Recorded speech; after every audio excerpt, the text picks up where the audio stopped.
Besh milliga olsangiz. Go'shtning kilosi allaqachon 100 ming so'mdan baland bo'lib turgan bir vaqtda Toshkent shahrida 5 ming so'mdan kolbasa sotilmoqda. Ijtimoiy tarmoqlarda deyarli suv tekin sotilayotgan kolbasa haqidagi videolarga ko'zingiz tushgan bo'lsa kerak. Videolardan birida sotuvchi bu mahsulotdan har kuni 1000 tadan oshiq yetkazib berilayotganini aytgan. Kun.uz ushbu arzon kolbasalar haqida ma'lumot olish uchun Sanitariya epidemiologiya qo'mitasining Toshkent shahar boshqarmasi bilan bog'landi.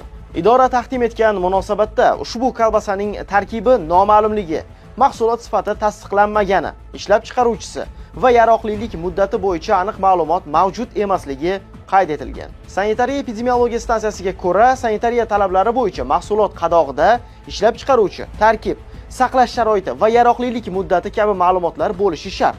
Bu ma'lumotlarsiz mahsulotlar iste'molga yaroqsiz hisoblanadi.